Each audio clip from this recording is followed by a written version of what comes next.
علی بھائی اگلا سوال ہے، بعض ملحدین کی جانب سے یہ دعویٰ کیا جاتا ہے کہ قرآن حکیم انتہائی کنفیوزڈ کتاب ہے، نعوذ باللہ من ذالک، اور عموماً ان کی جانب سے یہ اعتراض کیا جاتا ہے کہ شیطان کو تو سجدے کا حکم ہی نہ تھا، حکم تو صرف فرشتوں کو تھا، اور اگر شیطان بھی فرشتوں میں داخل ہے تو فرشتے تو ویسے ہی اللہ کے حکم کی نافرمانی نہیں کرتے، تو پھر شیطان کیسے بغاوت کر سکتا ہے؟ قرآن حکیم میں اس واضح تضاد کی کیا جسٹیفیکیشن دی جا سکتی ہے؟ دیکھیں اس طرح کے کئی تضادات آپ کو بظاہر نظر آئیں گے، وہ تضادات نہیں ہوتے. میں نے پہلے بھی بتایا کہ قرآن ایک پوری ڈاکٹرن ہے. اس کو آپ دنیاوی ایک مثال سے سمجھیں. اگر میں آپ سے کہوں کہ ڈاک خانے میں صبح 9 سے شام 5 بجے تک بل جمع ہوتے ہیں اور آپ سنڈے والے دن پہنچ جاتے ہیں اور وہاں پہ ڈاک خانہ بند ہوتا ہے، تو آپ یہ کہیں گے کہ آپ کی جو سٹیٹمنٹ تھی وہ غلط نکل آئی، پریکٹیکلی کنٹراڈکٹ کر گئی ڈاک خانے کی ٹائمنگ سے؟ نہیں، میں آپ سے کہوں گا کہ بھائی آپ سنڈے کو گئے ہیں. یہ انڈرسٹوڈ تھا کہ میں سنڈے کی بات نہیں کر رہا تھا، میں ورکنگ ڈیز کی بات کر رہا تھا. ایسا ہی ہوتا ہے نا. اس طرح قرآن میں بھی جب کوئی بات کی جاتی ہے تو وہ ہر جگہ اس کے سارے رولز کلیئر نہیں کیے جاتے، لیکن وہ کتاب میں موجود ہوتے ہیں.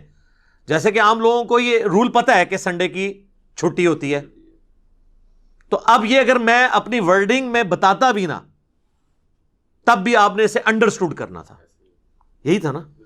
تو قرآن میں بھی اللہ تعالیٰ نے مختلف جگہ پہ مختلف رولز بتائے ہوئے ہیں. یہ بات درست ہے کہ قرآن پاک میں قصہ آدم اور ابلیس کم از کم 7 دفعہ تو آیا ہے ڈیٹیل کے ساتھ. سورۃ البقرہ میں، سورۃ الاعراف کے اندر، سورۃ الحجر میں، سورہ صاد میں، سورہ بنی اسرائیل کے اندر، سورۃ الکہف کے اندر، سورہ طٰہٰ کے اندر. ان میں سے 6 جگہ پہ یہی ہے کہ اللہ تعالیٰ نے حکم دیا فرشتوں کو تو سب کے سب سجدے میں گر پڑے سوائے ابلیس کے. اس نے تکبر کیا اور گمراہوں میں شامل ہو گیا، کافروں میں شامل ہو گیا. لیکن ایک جگہ ساتھ آیا ہے، کان من الجن ففسق عن امر ربہ، وہ ہے سورۃ الکہف کی آیت نمبر 50. وہ جن تھا اس لیے اس نے اپنے رب کی نافرمانی کی.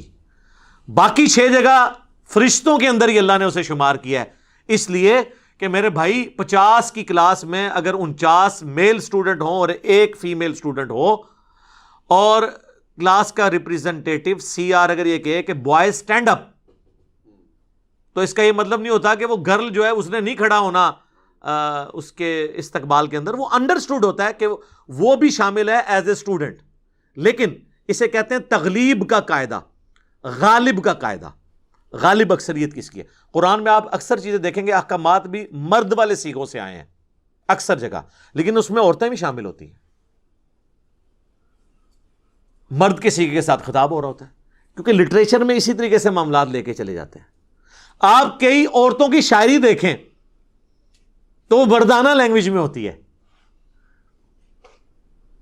اور بعض اوقات جو مرد ہیں وہ نعت لکھ رہے ہوتے ہیں اور وہ اپنے آپ کو عورتوں والی لینگویج میں یوز کر لیتے ہیں. وہ اس لیے کرتے ہیں، وہ اپنے آپ کو کم تر شو کرنے کے لیے تصغیر کا قاعدہ استعمال کرتے ہیں. میں تے منگتی ہاں، وہ کہتے ہیں یہ منگتا کہوں گا تو وہ ذرا کم گراوٹ ہے، منگتی کہاں تے اور تھلے گراوٹ ہے. وہ اتنے ایک ذہن ہے نا کہ عورت جیڑی ہے بہت تھلے ہے، ہم اس ذہن کو نہیں مانتے. ایک علیحدہ سے ایک ٹاپک ہے، لیکن عموماً جب بات کرتے ہیں تو وہ مردانہ لینگویج میں بات ہو رہی ہوتی ہے. اس طرح قرآن بھی جب بات کرتا ہے نا، فرشتوں کو حکم ہوا تو فرشتوں کے ساتھ اس وقت وہ شیطان بھی تھا تو اس کو حکم تھا. اور اس سے بڑی بات آپ بس اتنی آیت تو لیتے ہیں، اس سے آگے بھی تو پڑھیں. یعنی یہ ڈیٹیل سے واقعہ اگر آپ دیکھیں تو سورۃ الاعراف کے اندر آیا آیت نمبر 11 سے آنورڈ.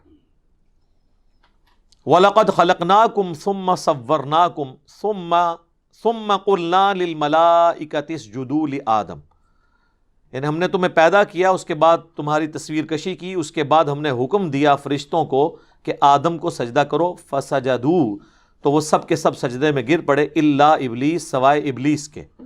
ابلیس کہتے ہیں حسد کرنے والا، جیلسی کرنے والا. لم یکم من الساجدین، وہ سجدہ والوں میں شامل نہ ہوا. اب یہاں آپ دوسرا مطلب بھی لے سکتے تھے کہ اسے حکم نہیں ہے، تو آگے دیکھیں نا آگے کیا الفاظ ہیں.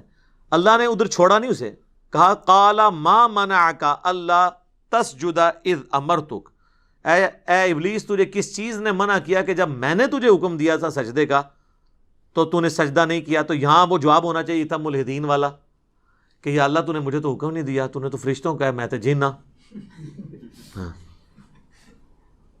یہاں پہ یہی ہوتا ہے نا یار، ویسے مولویوں سے تو شیطان بھی بہتر ہے اس حوالے سے۔ آپ مولویوں سے بات کریں نا، بات کرتے کرتے آپ کو لفظ غلط بول دینا، آئی نہیں، اگر آپ کہہ دینا کہ جی میں فلاں عالم کی بات، نہیں بیٹا عالم نہیں ہوتا، عالم ہوتا ہے، حالانکہ وہ بیچارہ اس لیے وہ عالم ہی بول رہا ہوتا ہے، وہ عالم کہہ دیتا کوئی فرق نہیں پڑتا۔ یہاں دیکھیں شیطان نے یہ حرکت نہیں کی ہے، جب اللہ نے کہا تجھے کس چیز نے منع کیا تو مولوی ہوتا تو کہتا ہے یا اللہ تو نے تو فرشتوں کو حکم دیا، میں تو جینا، اس کو سمجھ تھی کہ میں بھی اس میں شامل ہوں۔ کہا قال انا خیر من، میں اس سے بہتر ہوں، تو اس کا جسٹیفیکیشن دینا اپنی نافرمانی کی یہ چیز ثابت کرتا ہے کہ وہ وہی سمجھ رہا تھا کہ میں بھی اس میں شامل ہوں۔ خلقتنی من نار، مجھے تو نے پیدا کیا آگ سے، وخلقتہ من طین، اور اس سے تو نے پیدا کیا مٹی کے ساتھ۔ پھر یہ آگے پورا واقعہ چلتا ہے۔ تو شیطان نے بھی وہ جسٹیفیکیشن نہیں دی جو یہ شیاطین ملحدین اس کی طرف سے دے رہے ہیں، وہ تو اللہ نے کلیریفائی کر دیا قرآن میں۔ اب رہا کنٹراڈکشن کے قرآن میں آیا ہے مختلف جگہ کے اوپر کہ فرشتے جو ہیں وہ اللہ کے حکم کی نافرمانی نہیں کرتے، وہ وہی کرتے ہیں جو اللہ ان کو حکم دیتا ہے۔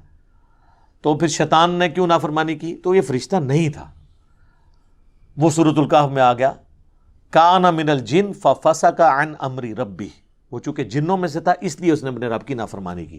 لہذا یہ دونوں سٹیٹمنٹس کو جوڑے تو اینڈ رزلٹ یہ ہے کہ قرآن میں کوئی کنٹراڈکشن نہیں ہے، وہ دونوں باتیں بیک وقت اپنی جگہ پہ درست ہیں۔ فرشتے نافرمانی نہیں کرتے، سارے فرشتوں نے سجدہ کیا۔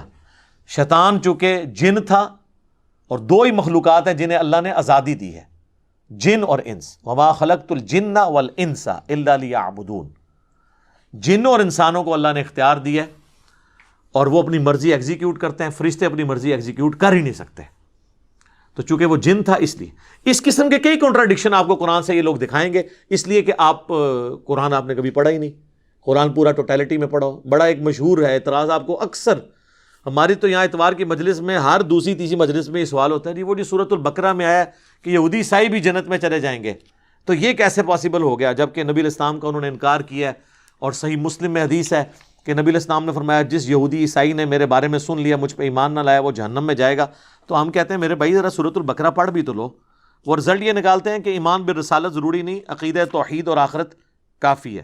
تو یہ سورۃ البقرہ کی آیت نمبر جو ہے 62 ہے، آپ یہ پڑھ کے تو دیکھیں تو آپ کو پتہ چل جائے گا کہ یہ تو بات اس طریقے سے ہے ہی نہیں جیسے آپ سمجھنے کی کوشش کر رہے ہیں، اور یہ پوری ڈاکٹرن آپ کو کلیئر کرنی ہوگی۔ ان الذین آمنوا والذین ہادوا، بے شک جو ایمان لے کر آئے اور جو یہودی ہیں، والنصارى اور جو نصرانی ہیں، والصابئین اور جو صابی ہیں، اس سے مراد ستارہ پرست نہیں ہے، یہ دین ابراہیمی کی ایک شکل تھی۔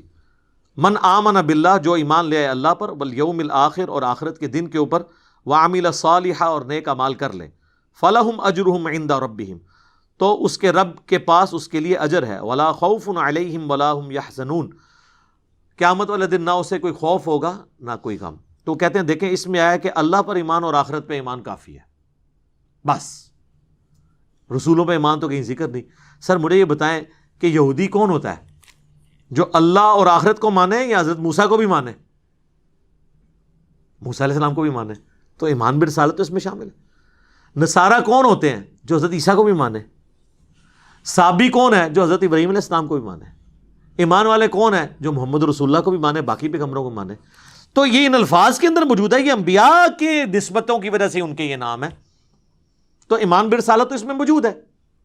وہ کہتے ہیں جی یہ تو پھر اس کا تو مطلب یہ ہے کہ پھر آج کی ڈیٹ میں بھی کوئی یہودی عیسائی ہے وہ چلا جائے گا جی، اس صورت میں جائے گا جب نبی علیہ السلام پہ ایمان لے آئے۔ وہ کہتے ہیں یہ تو اس میں نہیں لکھا، تو سر اس میں نہیں لکھا، لیکن یہ بات جہاں سے 5ویں رکوع سے سٹارٹ ہوئی ہے وہاں تو پہلی بات ہی ایمان برسالت کی ہوئی ہے۔ ایمان بالرسالت کو اللہ نے ایمان باللہ اور ایمان بالیوم الآخرہ سے پہلے ذکر کر دیا ہے، اس کو پرائورٹی دی ہے، اور وہ یہ جہاں پہ بنی اسرائیل کے اوپر مقدمہ قائم کیا اللہ نے سٹارٹ ہی میں، وہیں پہ اللہ تعالیٰ نے اس بات کا ذکر کر دیا۔